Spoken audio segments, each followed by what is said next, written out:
Hey everybody, it's Mr. Wagstaff. Crazy stuff to talk about today.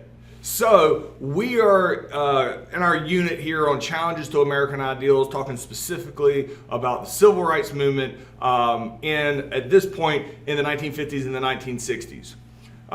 So a lot of stuff to get through today, a lot of cool stuff to talk about, a lot of crazy stuff to talk about that this happened in our country less than 100 years ago. Let's go ahead and get started. So the big part about this unit of what we've been discussing is the fact that there are laws passed by the federal, state governments, local areas that clearly discriminate against one group of Americans over another. Specifically what we're talking about here is African Americans. And even though there's the 13th, 14th, and 15th Amendment to the Constitution, which should be ingrained in law, there are still attempts to treat African Americans as second-class citizens. Because of that, it's going to lead to this civil rights movement where there's this huge push for African Americans to fight for equality in the United States. The leader here of the civil rights movement that we've been talking about is Martin Luther King, Jr. Martin Luther King Jr. is definitely not the only leader of the civil rights movement. In a survey course, it is the simplest way of showing the massive effect that his nonviolent civil disobedience concepts had on white America. I do not mean to discount Malcolm X, Stokely Carmichael, these other very important civil rights leaders. You know, it's one of those things where you kind of have to pick and choose how you present such a massive and an encompassing concept and an era in American history when talking about civic literacy, which deals specifically here with laws that are unfairly attacking certain groups of people and how people fought back against them. So with that being said, I wanted to show you here one of Martin Luther King Jr.'s most valuable assets is his ability to communicate and explain to the public why they are fighting. I have a little clip here of his speech, and notice his motivation here is because he believes in America. He believes in our Constitution. He believes in our values, that we have committed to that. And that's why they are fighting. Because we as Americans committed ourselves to this idea of equality and everybody's equal. Here in this video clip, he mentions how he wouldn't be as upset if he was in Russia because they were communist at the time. And they didn't commit themselves to equality. America has, and that's why they're willing to fight for it. I look at the way he presents these concepts. Extremely powerful speaker. All we say to America is be true to what you said on paper.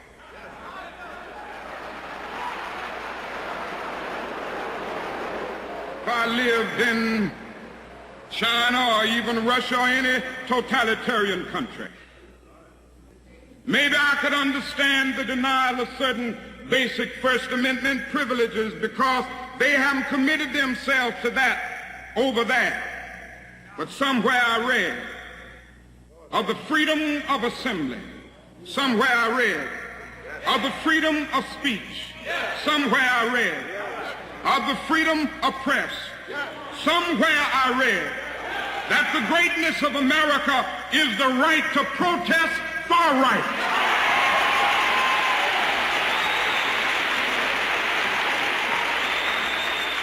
And so just as I say we aren't going to let any dogs or water hoses turn us around, we aren't going to let any injunction turn us around. So what Martin Luther King Jr. is talking about there is an injunction is the courts tried to say you can't protest because whatever their justification was and put an injunction saying they couldn't do something, and Martin Luther King Jr. is like, you know, they tried to do water hoses, dogs, we're going to protest because we have the right to do that. Now, the civil rights movement is in full force at the time. There is, in Mississippi, there's an NAACP office in Mississippi. So each like town or area kind of had their own NAACP office, which you know, fought for civil rights. The representative, the head of the one in this small town in Mississippi is a guy named Medgar Evers. Black guy, Medgar Evers in this small town in Mississippi. Well, it's a lot of pushback by a lot of racist people in the area that don't like the fact that there's an NAACP office here, and there is this guy Medgar Evers who is trying to encourage equality, as crazy as that sounds. So tensions are already pretty high in the country, especially in the South, over the civil rights movement. Medgar Evers drives home, all right, and this is what this picture is. He drives home at night, gets out of his car. His wife and kids are actually outside to greet him as Medgar Evers is getting out of his car. And there is a guy in the lot next door. He's called a sniper. It wasn't that far away. A man named Byron De La Beckwith. When Medgar Evers gets out of his car, Byron De La Beckwith shoots and murders Medgar Evers. Byron De La Beckwith is a white supremacist. He is murdered. The police show up. They arrest Byron De La Beckwith. Right? They find the rifle that he killed Medgar Evers with. It is an open and shut case. They find everything that they need to prove this guy murdered Medgar Evers. He goes on trial. It's an all-white jury. It's very. I don't know if he actually admitted he did it, but he did everything but. He did it. It becomes a hung jury, which means at least one member of the jury refused to vote him guilty. So you're innocent till proven guilty, and he walks free. The people were furious about this. The country about erupts, and they're like, okay, no. All right, so when there's a hung jury, this isn't like being acquitted. You can be tried for it again because they didn't find you not guilty. They just decided we couldn't come up with a verdict. So they put him on trial again for the same thing. It happens again. An all-white jury, hung jury, they couldn't come to a conclusive decision one way or other. And he goes free because you're innocent until proven guilty. The country erupts. The supporters of the civil rights movement, tensions are flying. Martin Luther King Jr. had been telling the president at the time, Lyndon B. Johnson, we must have a Civil Rights Act. You have got to do something federally to enforce all these violations of the Constitution. All right? This whole segregated thing, we have to go further than that. You have to say it's illegal to discriminate based on race, which is like a crazy talk. Lyndon B. Johnson was like, I don't think I'm ready to do that yet. Then Byron De La Beckwith, after 2 hung juries, walks free. This man clearly murdered the leader of the NAACP in this area as what we would call today as a hate crime. A racially motivated hate crime was Byron De La Beckwith as a white supremacist. And he walks free.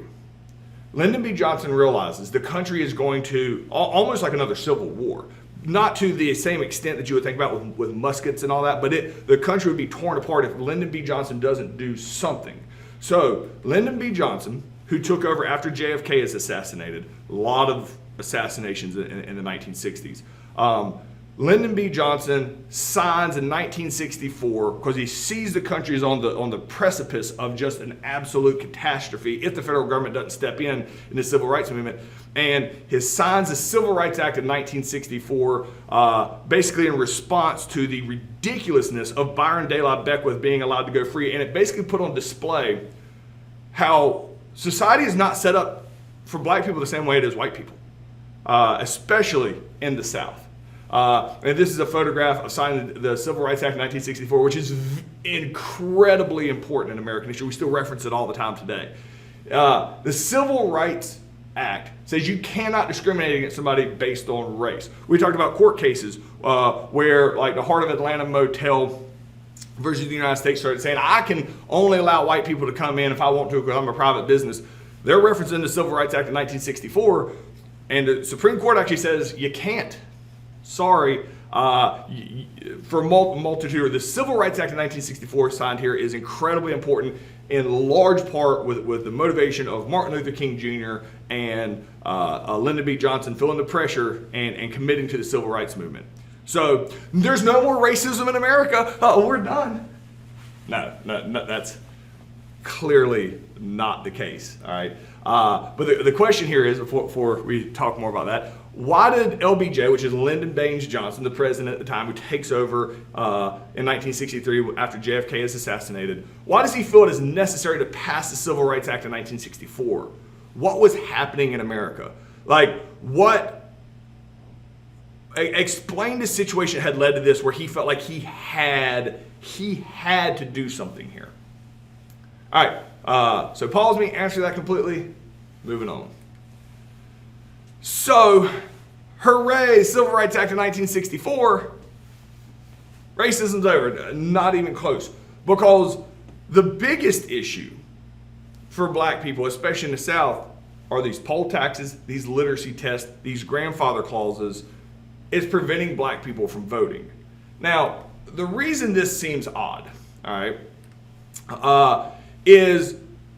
or seems odd and didn't get the same attention as everything else, is because when you look at the amount of black people that are registered to vote in the South, as places like Mississippi, 2%. 2% of eligible black people in the South are registered to vote. The country, instead of looking at that and thinking, you think they're trying to prevent black people from voting? That's actually not what the country is, because we have a tendency to think of immediately the negative, or try to accuse somebody else of playing the victim card. The rest of the country looks at that and is like, oh, I mean, clearly black people don't want to vote. If only 2% of them are even registered to vote, clearly they don't want to vote. And black people decide like, no. They won't let us register. And you're like, and the rest of the country is like, come on. You just go to the registrar's office.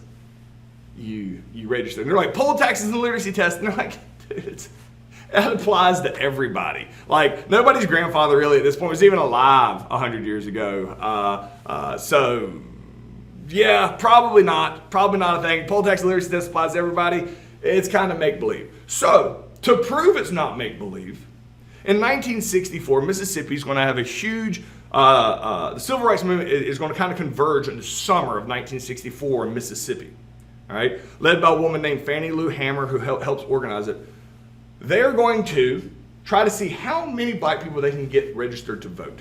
The attempt is to get every single eligible black person in Mississippi to try to register, to prove to the country, we want to vote. We're not able to. Our 15th Amendment has been taken from us. Our 19th Amendment, which gives women the right to vote, has been taken from the black community. So this wasn't just black people going out to organize it. It was college students all over the country. All right, that white students and black students getting together, and they're kind of understanding they're going to go canvass, try to get them to register. People who had never been to the South before, Northerners. Keep in mind, the South doesn't take well to Northerners in general. Even in Montgomery, Alabama, when Martin Luther King Jr. organized the first bus boycott, the reason he had to do it is the black people in Montgomery, Alabama didn't want to listen to the NAACP people coming in from New York City 10 years prior. So, all these college students are going to go down and help organize this attempt to register to vote. You know how Mississippi responds to that? Mississippi buys a tank. That is correct. They buy a tank, and so they're not expecting this to be a peaceful situation. They buy a tank for this. So tons of people flood into Mississippi in the summer of 1964 to try to get the residents to register to vote. So they're not going down to the register themselves. They're trying to get the residents to vote and canvass neighborhoods and try to get everybody to register to vote. So tons of people show up. They want to register to vote. In the literacy test, we talked about the literacy test, was just absolutely ludicrous. It has really nothing to do with literacy at a lot of times. It was subjective to prevent black people from being able to register to vote. It's also, it's white kids, it's black kids that are coming down here to try to encourage the black community to vote. So here's how this plays out. The story here divides. There's a lot of positive and there's some crazy amount of negative here. The hostilities in Mississippi skyrocket, all right? Tons of racist activity takes place in Mississippi. The KKK, which is a terrorist organization to prevent black people from using their constitutional rights are in full force. This is the crazy thing that makes the news. These three young men who are out-of-towners are coming in to help with this. Goodman, Cheney, Schwerner, go missing. It's pretty obvious from the beginning the KKK had something to do with it.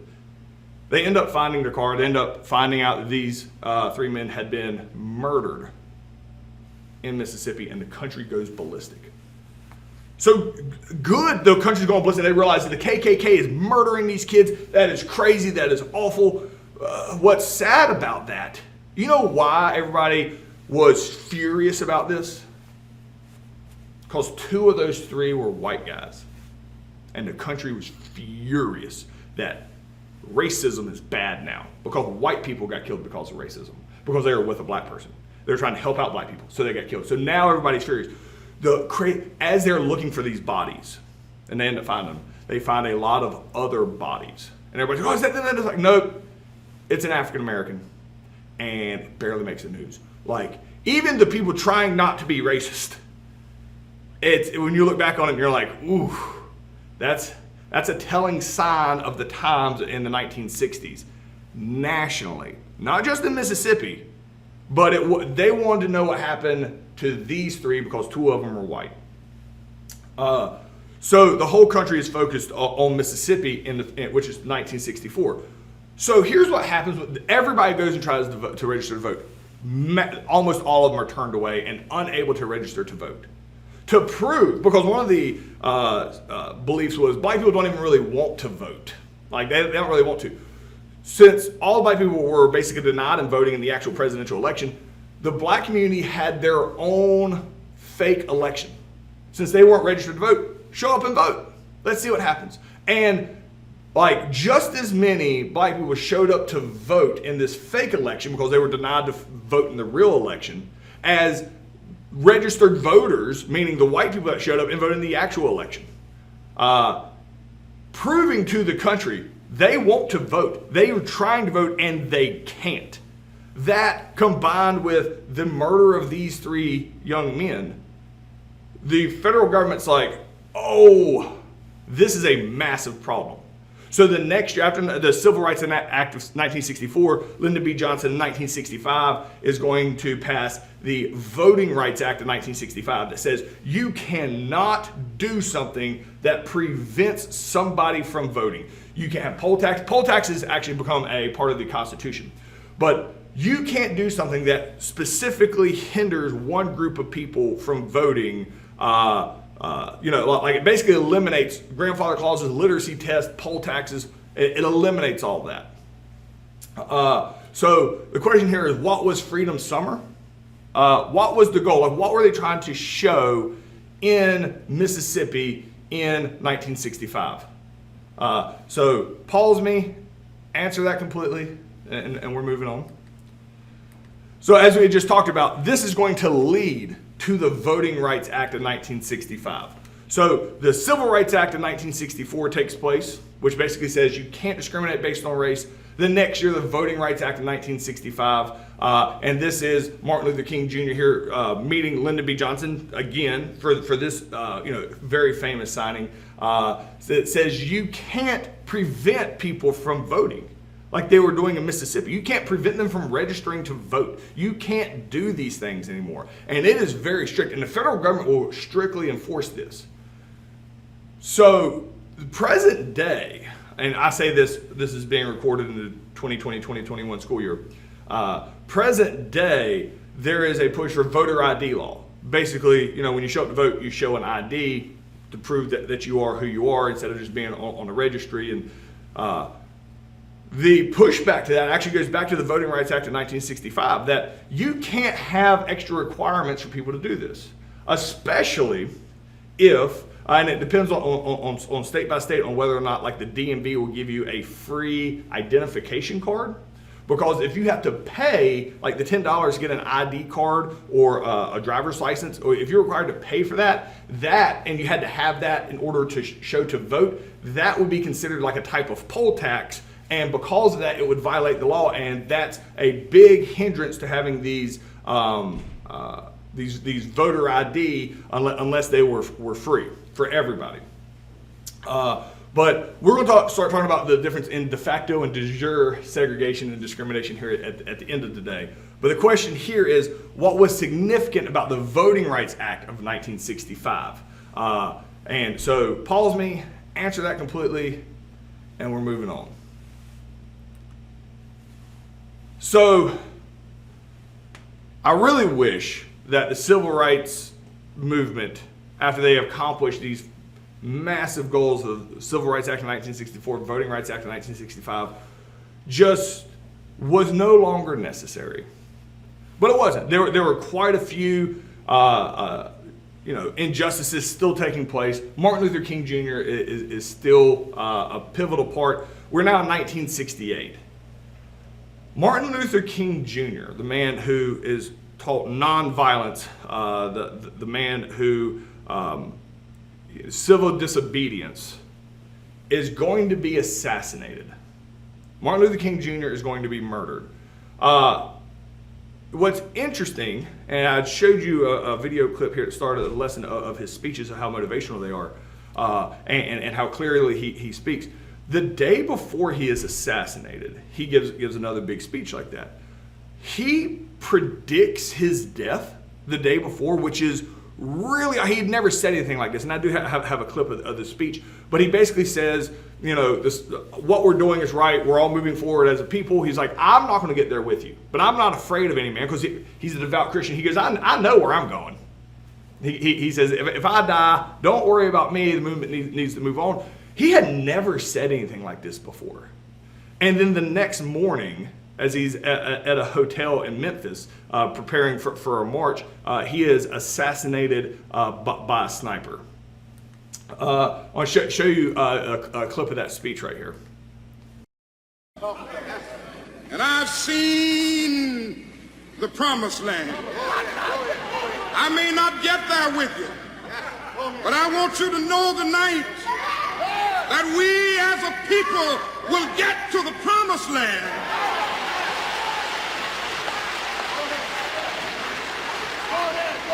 So I'm happy tonight. I'm not worried about anything. I'm not fearing any man. Mine eyes have seen the glory of the coming of the Lord.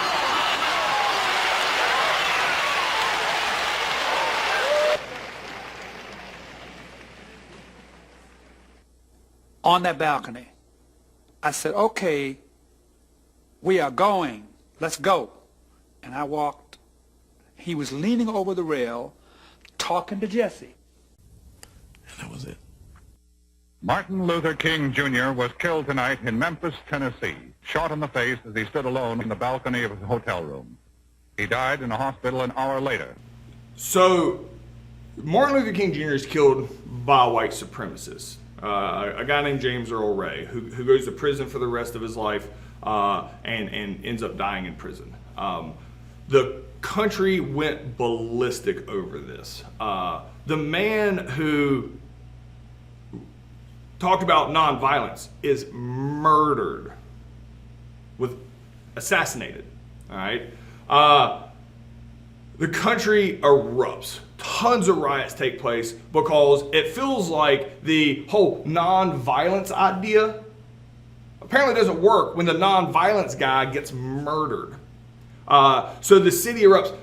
The federal government realizes that if it is the responsibility of the federal government to make sure everybody is treated equal. So after the assassination of Martin Luther King Jr., a lot of these laws that had existed that weren't heavily enforced, the federal government will then start enforcing them.